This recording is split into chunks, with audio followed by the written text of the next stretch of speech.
Hi, good afternoon, everyone. We are excited to welcome you to the ACE Evaluation Network Call for Qualifications webinar.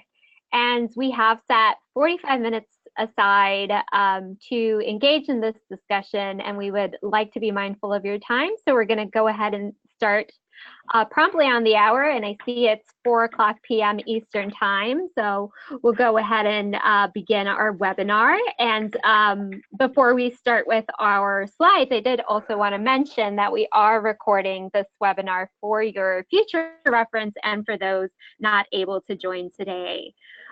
So I think we're good with the first slide. Moving on to the second. All right, so let's begin with a welcome and recognizing the number of people on the line, which I see are coming in, more and more folks. I see their names popping up. This is exciting. We're happy to have you join us. And we would like to encourage you to introduce yourselves in the chat if you're able to. So feel free to take a second and type your name and organization if you'd like, so that we can see who's in our virtual room. And in the meantime, I would like to introduce myself and state that my name is Carla Mendez, and I am the project manager for Expanding the Bench. You'll see my picture there. I assist with the LEAD program, our fundraising and capacity building work, and of course the ACE Evaluation Network. And I'm joined today by my colleague, London. London, would you like to introduce yourself? Hello, everyone. It's nice to have you on the line with us. My name is London Losi. I am the project director for the ACE Evaluation Network, and I'm excited to share with you more about our CFQ process this time and hear what questions you may have. Wonderful. And I also wanted to highlight, too, that cushioned in today's webinar is some time for questions and answers. And so as we go through our slides, some of your questions may get answered, but if they're not, we just wanted to let you know that you can rest assured there is some time for you to ask those questions and get them answered by us towards the tail end of this call, but definitely feel free to use the chat feature in the meantime. All right. So I think we can move on to our next slide. Okay, so we thought it would be helpful before delving into the nuts and bolts of the ACE Evaluation Network to provide you with some background on our mission and give you a bird's eye view of the three main branches of the Expanding the Bench initiative. So some of you might be familiar with Expanding the Bench and others maybe not so much. So what is ETB, or Expanding the Bench? Well, we wanted to let you know that our mission is really centered around increasing diversity in the evaluation field, and is really based upon the belief that information and data have the power to sort of shape policy programs and practice, and that evaluators from these diverse communities really increase the likelihood that methods and analysis and interpretation benefit the communities being served. So with that mission in mind, you may want to think of ETB as having three different prongs. The first, and sort of what brings us here today, is our intent in promoting the practice of excellence and equitable evaluation by supporting evaluators from diverse racial and or ethnic groups through the ACE Evaluation Network. Another is our work in increasing field demand among funders and commissioners of evaluation, sort of around the importance, of course, of including diverse evaluator voices through the field. And that's our fundraising capacity building work. And lastly, we also seek to develop and expand a new pathway for diverse and emerging evaluators through our Leaders in Equitable Evaluation and Diversity program, or our LEAD program for short. So I think that that's a good overview of our ETB mission. And so now let's go ahead and zero in on that branch of the Advancing Culturally Responsive and Equitable Evaluation Network, or the ACE Network, the ACE Evaluation Network for short. So to provide you with an overview, the ACE Evaluation Network is really a community. So our members are racially and or ethnically diverse evaluators whose mission is to both drive and support the practice of excellent, culturally responsive, and equitable evaluation, or CRE for short. So I think we're ready for our next slide to explain what CRE is, because I'm sure folks might be wondering, well, what is CRE? So as we embarked on this work, our team was really interested in exploring the type of evaluation practice we wanted to support. And as we engaged with other stakeholders to do some brainstorming, we began to develop our own definition of culturally responsive and equitable evaluation from those conversations. And our team really drew from the field a version of this definition, which includes a few components, including that at its core, CRE is an inclusion and diversity lens into evaluation practice, and also focuses on the importance of context and cultural factors in the evaluation design. So think historic, social, economic, racial, ethnic, gender, among many other factors. And the definition is also rooted in the understanding that the evaluation process should be a participatory approach, which shifts power to individuals most impacted. So we see the practice of CRE resulting in evaluations that are intentionally focused on equity and designed to contribute to program improvement and decision-making, policy formation, and really social change. And the next slide, I believe, may be London, so she'll walk you through that one. Yes, and before I launch into this slide, I see that we are starting to get some questions there that are being submitted, and we'll definitely get to those in our kind of question and answer session here that we have time for at the end of these slides. So please do continue to add those to the question box as you have them. You can also add them to the chat, and we'll come around to those. And we will also try to unmute the lines for you too if you're interested in speaking up. So just wanted to acknowledge that we see those questions, and we'll get to them there. So really the purpose of the network is to become a primary source for foundations and think tanks, nonprofits, research institutes, and other producers and consumers of evaluation to turn to, for evaluators to bring valuable lived experience to their practice. So it is a place for us to connect evaluators both with one another and funders of evaluation. Beyond elevating the presence of racially and ethnically diverse evaluators in the field, the ACE Evaluation Network members have the opportunity to do a couple of things here that are listed on the screen. And so first is to really build networking connections. Members have the opportunity to engage in virtual networking webinars, connect with fellow evaluators throughout the US and territories, participate in in-person networking and community building events that are often attended by evaluation funders and other network members, and to partner with fellow network members on proposals and presentations. So really it's building that community of evaluators to enhance practice and participation in the field. The network also has an opportunity to establish evaluation contracts for folks. So you can raise your visibility and potential to secure evaluation contracts by sharing your professional profile on an exclusive database for ACE Network members that is searchable by evaluation funders and other network members alone. So it's not necessarily a public database at this time, it's just that private space to connect with other members and then potential funders. We also often provide announcements from philanthropic and other funders in advance to the public, or that are sometimes exclusive to the network. And opportunities around employment, fellowship, and training experiences are often available to our listserv.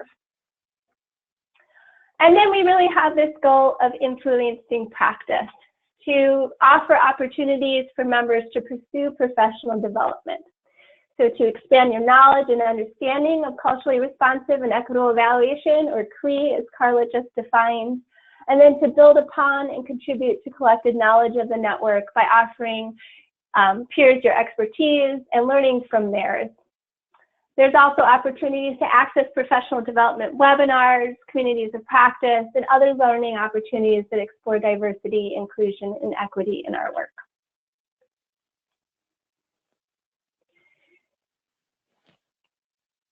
So we do include some member commitments that as you apply to the network, you'll see these in our application, and that members are committing to on an annual basis, really. And so wanted to bring those to you up front before we really start to talk about the qualifications, so people understand what we're asking you to commit to by joining the network. Assuming that your application is accepted based on our eligibility criteria. The first is to update and maintain an online database profile on a minimum of an annual basis. And this is something our team will send out an annual email reminder to do. It's not required necessarily that you have this database profile to access other opportunities from the network. However, there may be limitations then if you choose not to have a database profile in connecting with other members and potential funders. Another commitment is to the best of your ability to attend all network activities for which you're registered. If contacted by a potential funder or business partner about a new opportunity, we ask that you please follow up with them within 3 to 5 business days, regardless of your availability to pursue work. We also ask that members refrain from sharing opportunities designated as exclusive to the network with anyone who is outside of the network. And that members engage in relationship building that promotes a culturally responsive and equitable approach to evaluation. This is really a foundation to our work, not just with the ACE network, but with the Expanding the Bench project overall. And then lastly, we ask that members respond to us, Expanding the Bench, without any requests for feedback and surveys about your use of the database, interactions with ACE Evaluation Network members, and evaluation funders and network activities as applicable. This type of feedback is really useful for us, as we very much value people's perceptions and understanding of our work, and what we can do to improve not just the network, but our interaction with the field and what we can do to promote the field of CRE.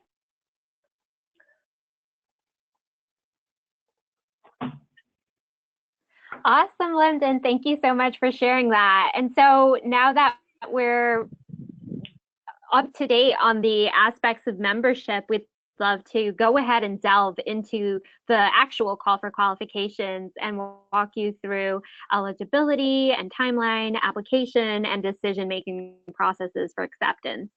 And I'm sure you all have it, but on the screen is a link to the application site itself.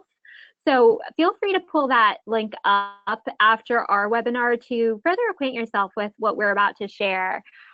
All right, and I think we can go ahead and start with the eligibility requirements on the next slide. So to begin, the application calls for some eligibility criteria.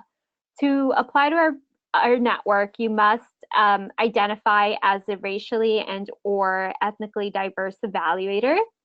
So the ACE Evaluation Network is open to experienced evaluators who identify as racially and or ethnically diverse, such as, but not limited to, African Americans, Native Americans, and Indigenous peoples, Pacific Islanders, Asians, and Latinx community members. We also require you as a seasoned evaluator to have 7 years or more of paid evaluation experience and expertise. Another expectation of ours surrounds your authorship and writing quality, and that the expectation is that the writing quality submitted as part of your application materials and your overall package be strong or average in quality. And we also, regarding project management resources, it would be ideal as we look to build a network of highly qualified evaluation professionals to have those resources. So we'll look out for that as part of your application. And also knowledge and practice, of course, of culturally responsive and equitable evaluation should really shine through in your application and is a requirement of ours. So I will speak more to these criteria and how they relate to our decision-making process in a few slides to come. But for now, we definitely wanted to share the basics with you. And I think we're ready for our next slide, which is the timeline. So moving right along, this is, I think, a good timeline regarding the CFQ process that kind of lays out that our application opens a few weeks ago on September 4th. The application portal will close on Tuesday, October 15th at 5 p.m. Eastern Time. So make sure to mark your calendars. Decisions regarding membership acceptance will be made by the end of October, and we're aiming for that Monday, October 28th date. And for those accepted into the network, we will have a new member webinar in November, and we'll be sure to send a calendar invite to join. And that we're projecting will take place on Wednesday, November 6th at 1 p.m. Eastern Time. And last but not least, we wanted to mention another important milestone, and this speaks to, I think, the benefits of membership into the ACE network. And that's the ACE Evaluation Network Luncheon, which is scheduled to take place on November 13th, and it will take place sort of in conjunction with the AEA annual conference, the American Evaluation Association annual conference, that is.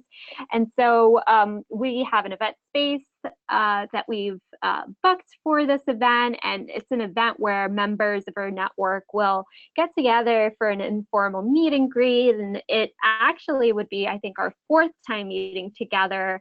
So it's our 4th annual get together, and it's something that we've heard a lot of positive feedback about, in that a lot of members are able to network with each other and build connections, not only within their own peer circles, but also with commissioners of evaluation as well. So it's something to look forward to if you become an ACE Network member.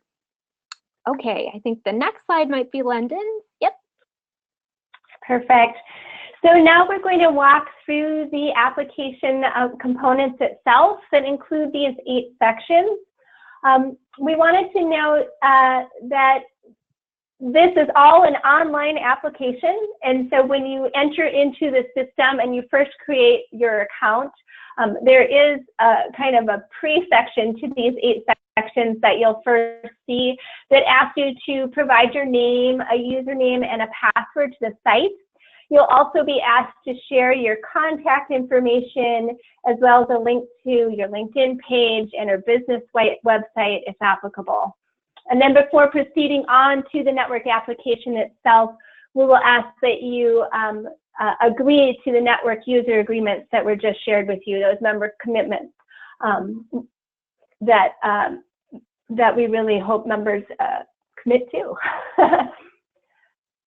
All right, so, oh, I'm hearing some echo there.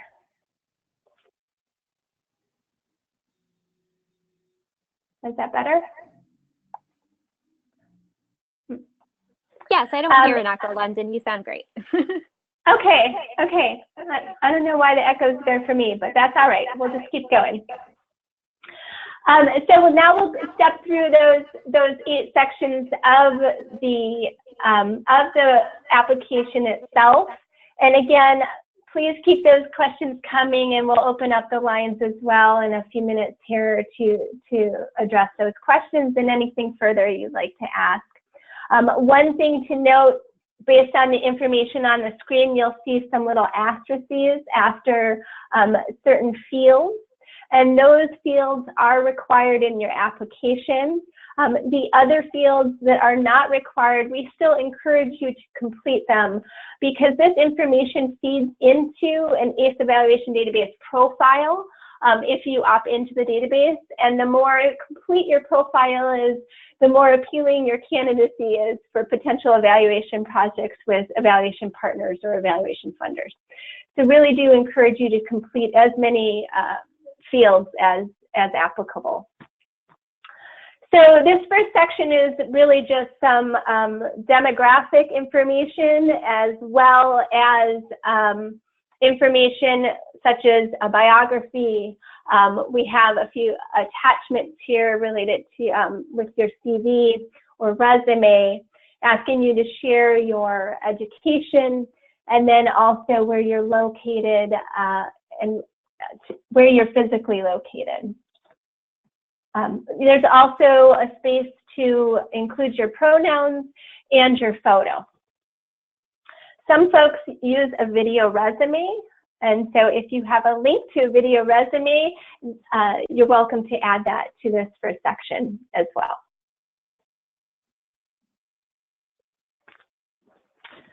This next section is some additional demographic or background information that we have found are useful, A, to helping identify if the person applying to our network meets the eligibility requirements, but B, also because we have found in beta testing our database, as well as from requests we've had from evaluation partners and evaluation funders in the past, that these are some of the additional fields that people seek when they're looking for culturally responsive and equitable evaluation practice. And so in this section, we're looking for you to identify your race, your ethnicity, if you work with a tribal, if you're part of or work with a tribal nation, any languages that you speak fluently, your gender, and your LGBTQIA2S status. Again, not all of these fields are required, but we do encourage as complete a profile as you're willing to provide. Then in sections 3 and 4, we're looking at capacity and organizational information. We ask that you please share what your capacity to do work on kind of in a general or ongoing basis might be. So there's some definitions that are offered for what we're defining as small scale, medium scale, or large scale. And so a small scale capacity might be a project that can be conducted within a 6 to 12 month time frame and has a budget of $100,000 or less. A medium scale is defined as being conducted within with 4 to 8 people and having a 6 to 12 month time frame with a budget up to $500,000. And large scale is more people and a longer time frame with a budget exceeding $500,000.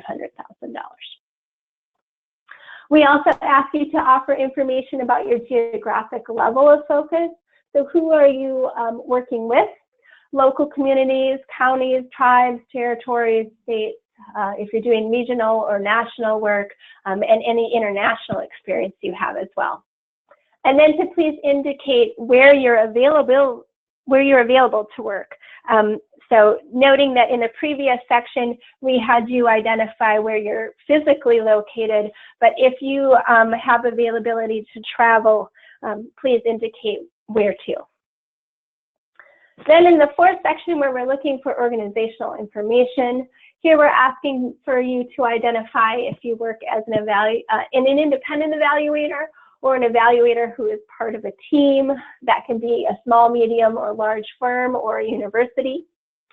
And then to share your position title and organization type: public, nonprofit, private, or foundation. Section 5 is quite lengthy, mostly because of the check boxes in it. So we haven't shared a screenshot of that entire section with you here, but have highlighted the main areas of Section 5, which is really starting to detail your experience. Now, if you work as part of a team, we ask that you please identify if the experience that you're including in your profile and application information is that of yourself as an individual or that as a part of a team. We do hope that if you're applying to the network and there are other team members that you work with who are eligible for the network, that they apply separately from you. It is possible to have more than one network membership within any one firm or organization. But it's also good for people to know if you're working part of a team. And so that's what that particular field is about.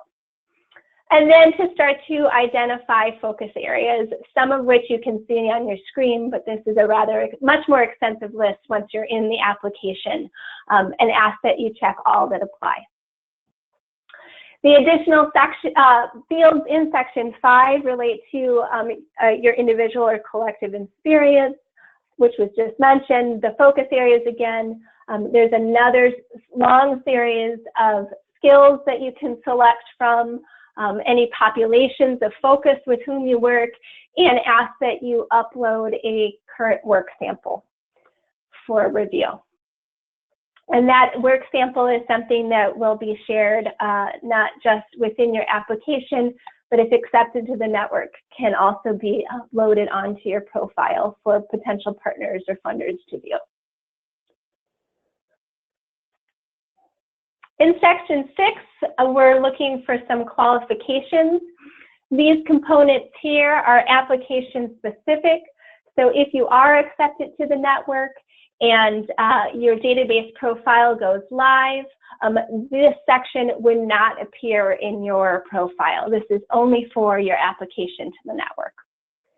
And so here we're asking for the number of years of experience you have in the evaluation field. This should be paid evaluation experience. So as Carla mentioned before, one of the criteria for the network is that you have 7 or more years of paid evaluation experience. So volunteer experience or experience from when you were in school do not necessarily count in this case. We also ask that you offer 3 project descriptions. Here, we're asking you to describe when you served in a lead role, which is another criteria of the network. So that a lead role could be a principal investigator, a co-principal investigator, a senior research associate, something of that type. And we ask that you then include a description of the specific or sub-area of the work, any populations that you worked with, who the audiences were, the geographic location, the method or skills that you used, or competencies, the findings of your work, and any other relevant details that describe your application. We're really hoping that in the 3 project descriptions that you provide to us, that there's also some element of culturally responsive and or equitable evaluation practice that shows up in these examples. And so we're looking again for that connection to the practice of Kriya. And that these project descriptions be limited to 300 words each. The next question we have after you share project descriptions is specific to Kriya plans and goals. So asking how do you see yourself continuing to grow and build in your practice, and to offer some examples of this. Then you have the option, it's not required but for this file, but you do have the option to add another file to your application if you would like. It can be a document or a multimedia file, anything that you feel is relevant to your application and demonstrates your experience and skill level. We ask that you provide 2 references for your application. We will follow up with these people to confirm your eligibility and qualifications, and so ask that you select your references accordingly. Section 7 is about referral, and so here we're asking, so if you know someone who may also be interested in applying to the ACE Evaluation Network, and if you'd be willing to share their names and email addresses with us so that we can reach out to them with more information on how to become a member. Similarly, we We have a sister program to the ACE Evaluation Network and Expanding the Bench called LEAD, or Leaders in Equitable Evaluation and Diversity. There is more information on our website about LEAD, and it's a scholar program for advanced degree professionals early in their career. And so if you know someone who may be interested in the LEAD program, we ask that you share contact information so that we can provide more information. And then the final section of our application is a consent to share. So I mentioned earlier that the database profile for which the application components, many of the fields feed into, is an option, and one that we certainly encourage that members take advantage of by sharing their profile online. But you can either opt in or out of the database, and so that's what that final section is.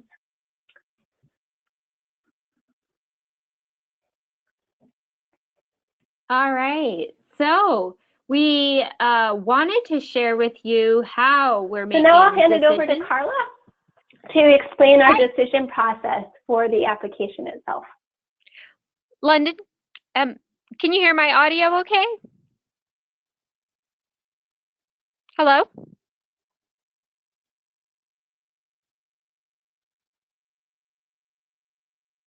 London?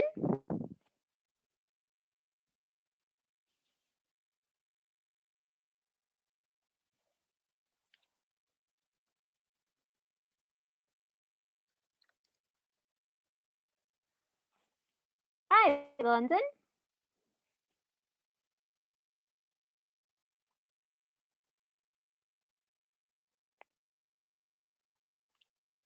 Hello? Hi. Hi, London. Can you hear me okay? I can hear you. For some reason, my call dropped. Oh. Yeah.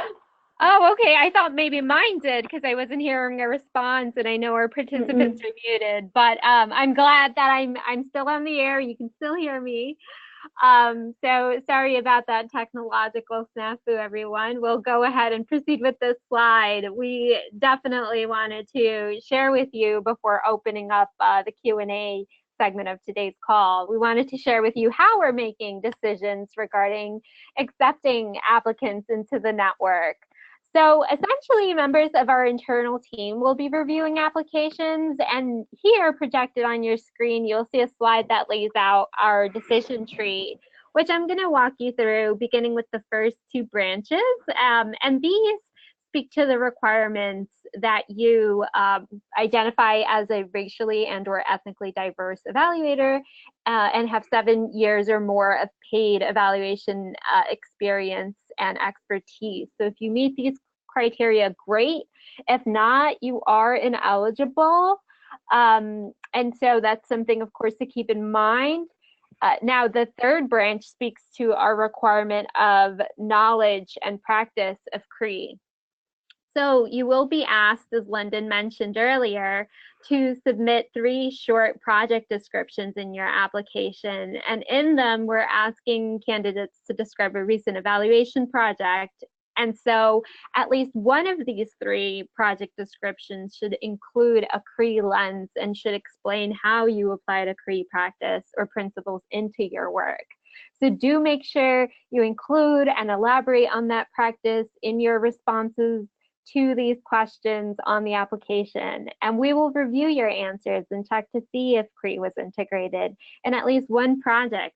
And if it was, then you will remain eligible. If not, then that may be a cause for ineligibility as well.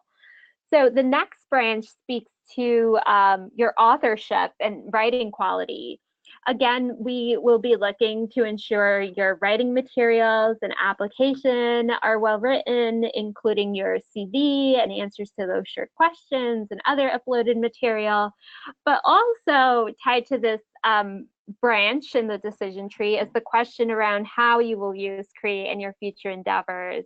Again, as London mentioned in your application, there's that short answer question that asks you to elaborate on how you see yourself continuing to grow and build on your practice of Cree. Now, regarding this particular branch, if your writing and your demonstration of CRE are both strong, then hooray, you will be accepted into the network. If both your writing and your demonstration of CRE are average, or if either is rated as weak, then we will reach out to a reference to see if they may offer support for your writing quality and or your CRE experience. And if they do, then great. We will accept you into the network. If they don't, then we won't be able to. And lastly, another reason for a possible rejection may be if your writing and your demonstration of CRE are both weak. So that was a mouthful. You have a lot of information, I think, that we laid out before you.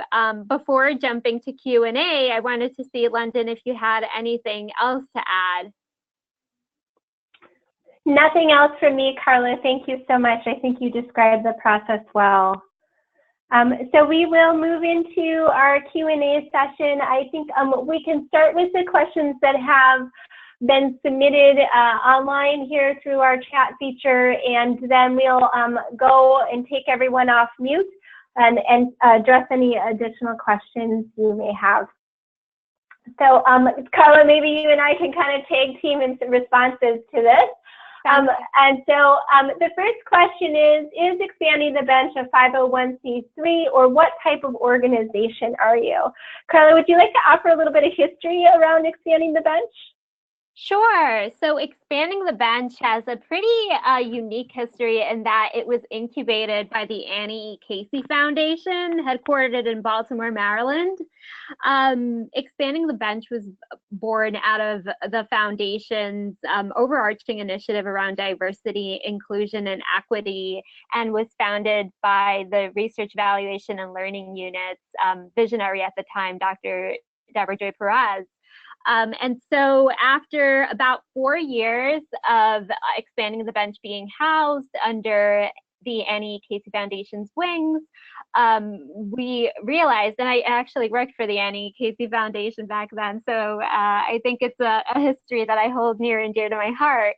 We realized that really this is a field building movement that needed support beyond what one single foundation could provide, and we wanted to offer it to the field in the form of an RFP that we developed to accept solicitations for ownership of expanding the bench in the spirit of trying to make it more expansive and innovative and grow it beyond just philanthropy. And so Change Matrix applied and was granted ownership of expanding the bench. Change Matrix is not a 501c3, but we work closely with a fiscal intermediary that does serve in the 501c3 role. And we are considering, I believe, London, and correct me if I'm wrong, but I feel like this is an internal conversation that we're having, at least for the expanding the bench branch of Change Matrix's work and portfolio. Correct, yeah. Thank you. The next question we got is, can Middle Eastern and North African evaluators apply? They're listed as white Middle Eastern on the application. This is confusing as many Middle Eastern and North Africans like myself do not identify and are not perceived as white. We often have questions on our team around racial and ethnic identity and how best to include everyone's identity who meet the racial and ethnic diverse criteria for the network as best we can. And so this is really, I think, in some ways kind of a personal response. And depending on how you identify, we're not going to ask that folks prove their racial or ethnic identity to us.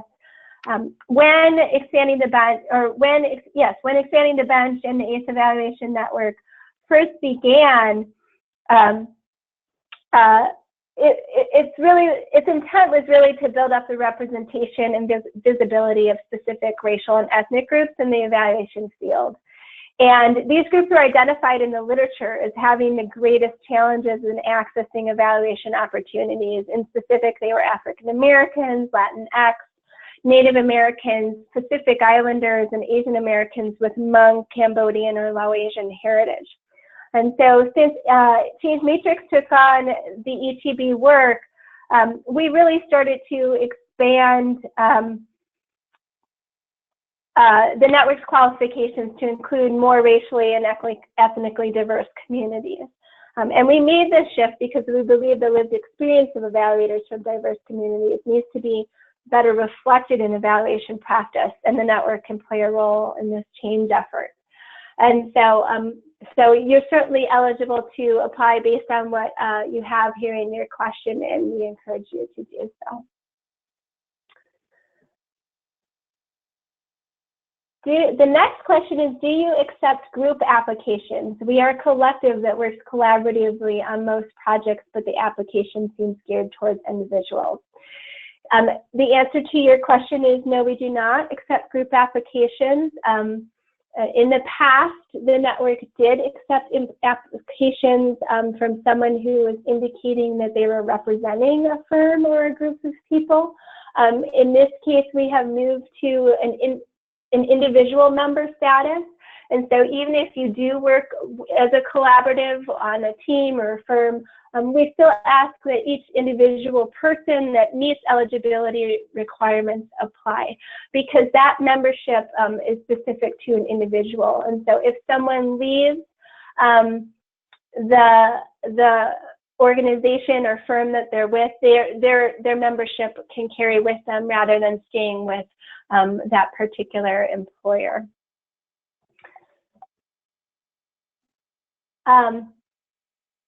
The next question is there a relationship with AEA and relevant TIGs? Carla, do you want to take that one? London, could you repeat the first part of that question? Yes, is there a relationship with AEA and the relevant TIGs?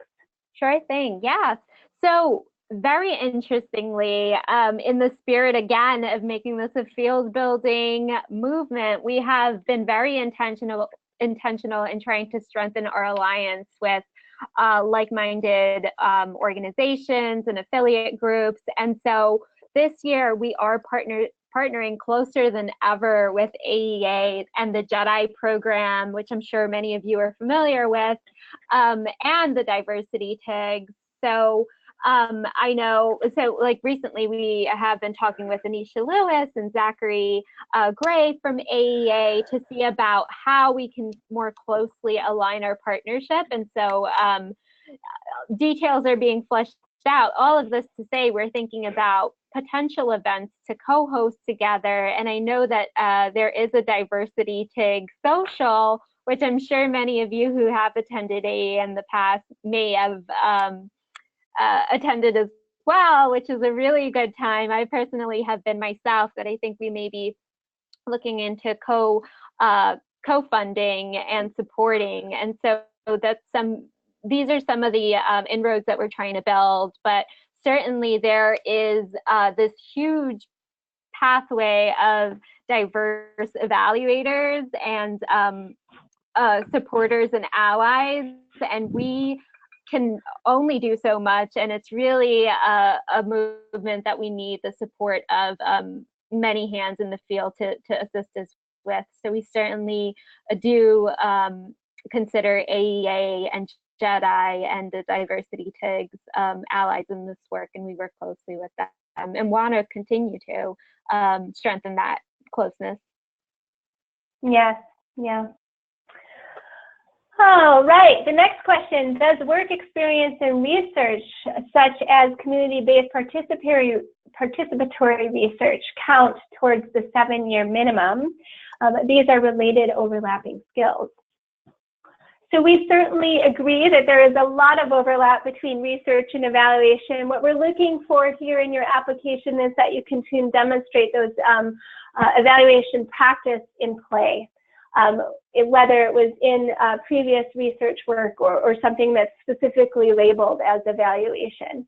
And so we do have a strong focus on evaluation, and again, looking for those components of culturally responsive and equitable evaluation. However, if you feel you can demonstrate those related skills and evaluation components in your research work, we welcome that in an application.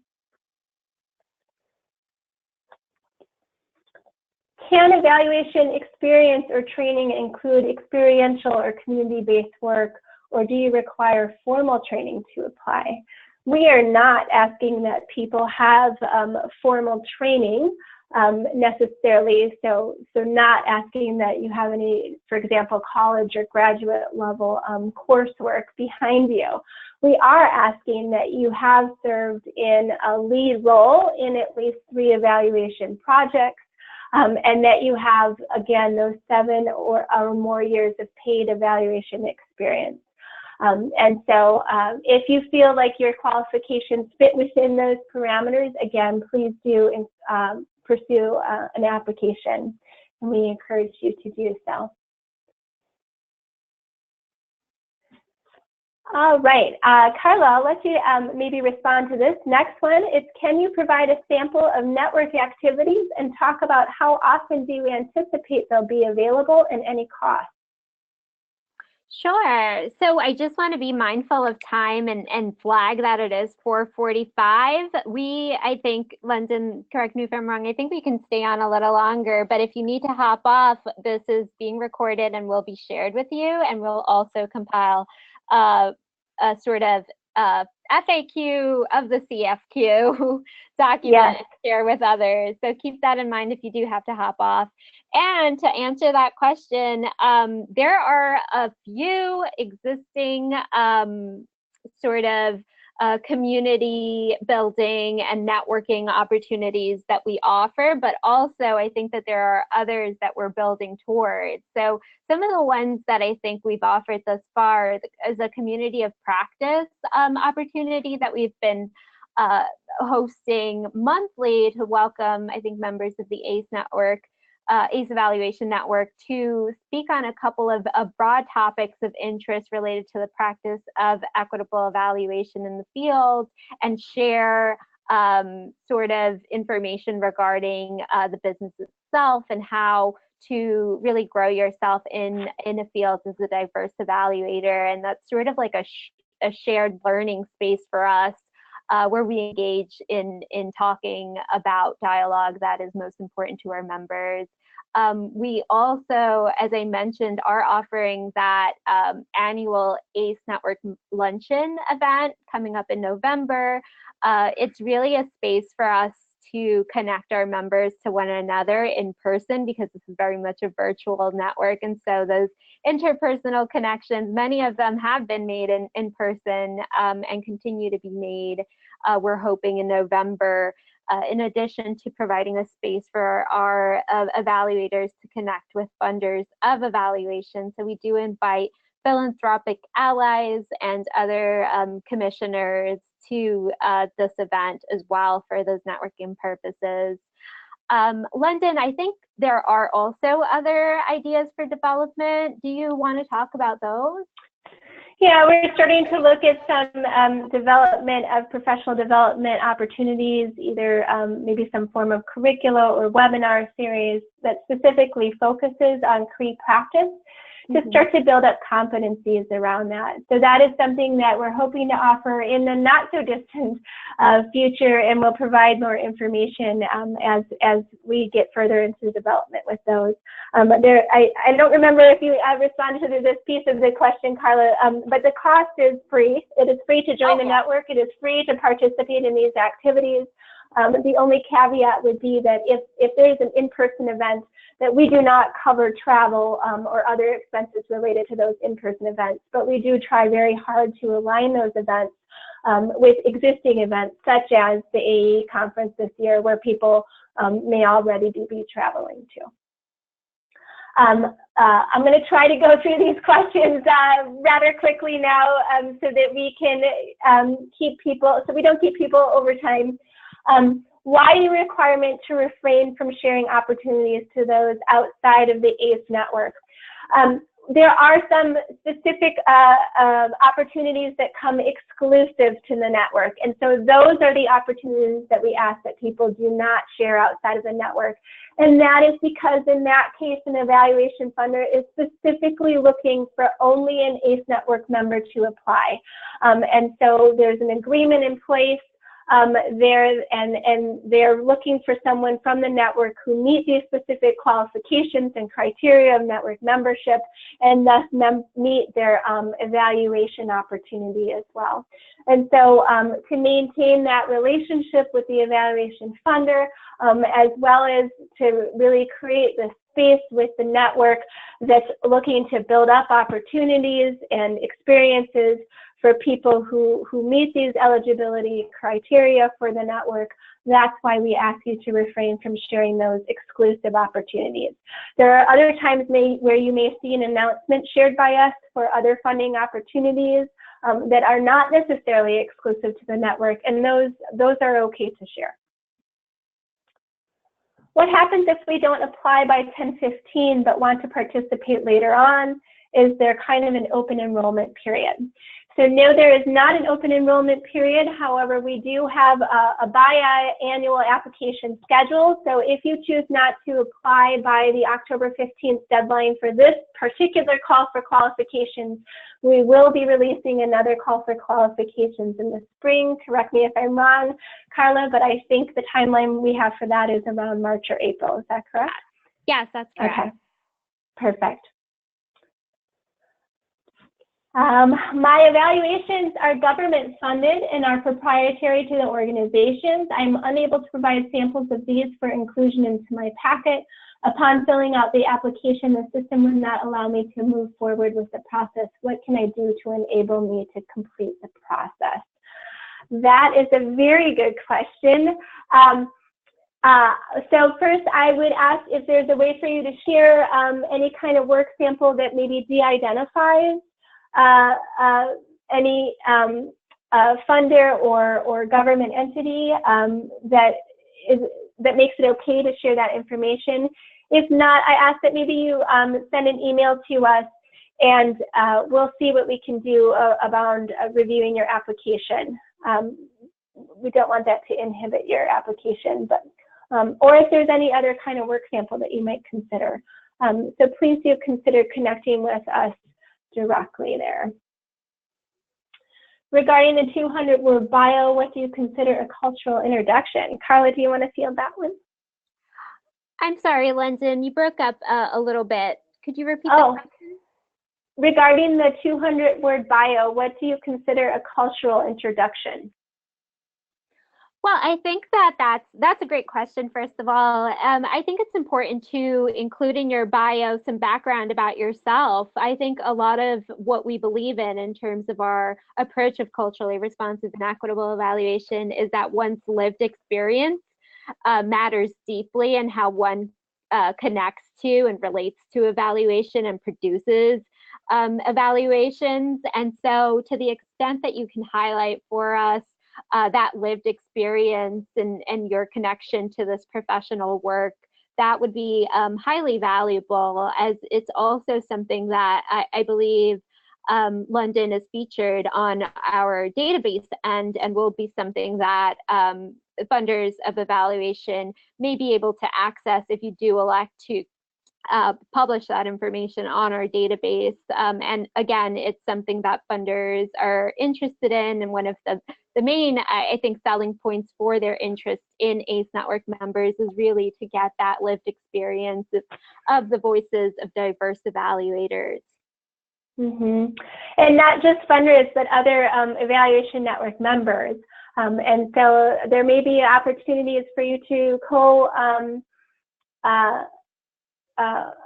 I lost the word, but where you might have apply with another member to a particular proposal or opportunity.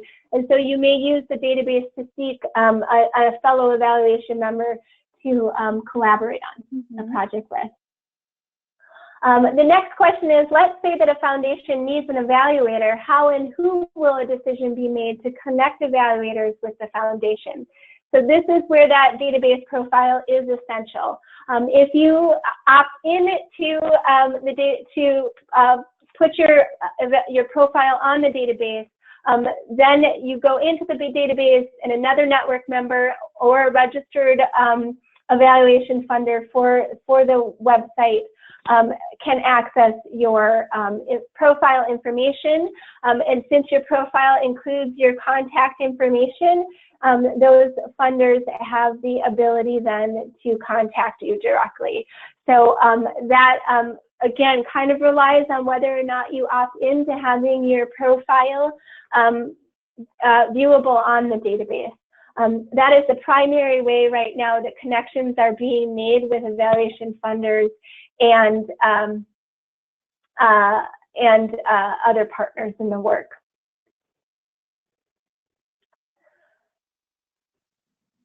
Okay, I am a former LEAD scholar. I do not have 7 years of paid evaluation work yet. Could I still qualify if I meet other eligibility criteria? Carla, do you want to take that one? Sure.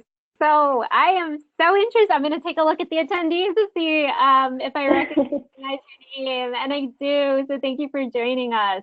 It's very exciting to have LEAD scholars engage in and be interested in the ACE network, ACE Evaluation Network. So unfortunately, 7 years is what we have as a hard criteria for eligibility, but we recognize and we hear you in this like gap between the LEAD program and the ACE network.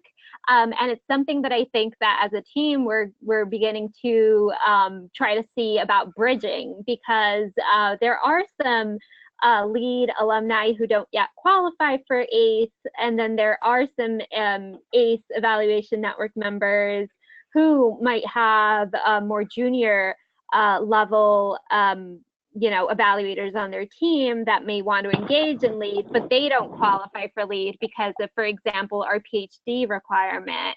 And so we are kind of rethinking how we want to broaden eligibility, and that's a question that I think we can take back to our team and continue to further explore.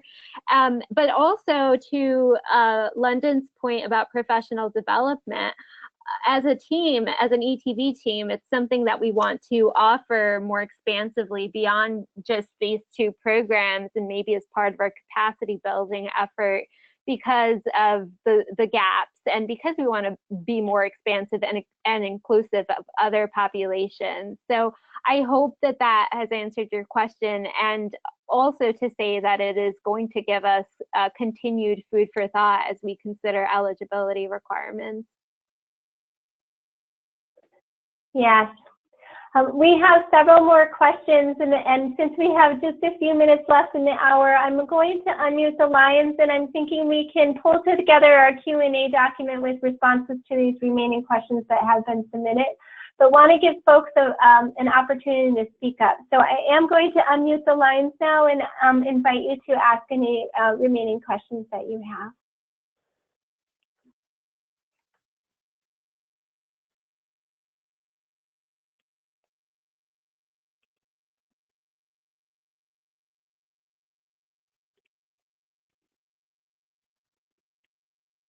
Oh, I'm sorry. It seems the system is not letting me unmute because there's too many people on the line. I don't know what those requirements are. Well, I guess we'll just keep going with these a few more questions. And again, if we do not get to the question that you submitted, we will put it in our Q&A document. Let's see. Regarding number of years of paid experience, must they be consecutive? I am returning to evaluation consulting work after a 4-year hiatus. This also impacts not having a current work sample. Any tips? I think I'm going to answer this question in reverse. If you have, whatever your most current work sample is, please do attach that to your application. They do not need to be 7 years, consecutive years. But perhaps it might be advantageous to just note somewhere in your application that there was a hiatus and that you're offering what you have right now. And that will help us in the scoring process. Can you include doctoral work or dissertation as part of your paid experience? I was paid for the work and also received grants to support it. Good question. We have not received this question. I think ideally we were really looking for folks who have been out in the field and have experience in the field, but certainly recognize that sometimes you play that dual role of being both a student and an evaluation practitioner. I think so if you feel you can demonstrate that you meet the other eligibility criteria, we can certainly just, assess that in the application process. Can documents be redacted if it has names of clients? So if there is something that you do not want included on the online profile, yes, please let us know and we can swap that out with a different work sample if you're accepted to the network and would like to profile a work sample. So yes, please let us know. Okay, we are at the top of the hour. I'm sorry, I know there are just a few more questions remaining and we will certainly put those in our Q&A document. Appreciate you joining us. I'm sorry we were unable to mute the phone lines today. There were just so many people on the line and it's so wonderful to see the interest here. And so we will certainly follow up with the recording from today as well as that Q&A document. And please do feel free to reach out to us with any other questions you may have. Our website is here on the screen for you, as is our team's email address. We can be reached at team@expandingthebench.org. Thank you again for joining us. Thank you.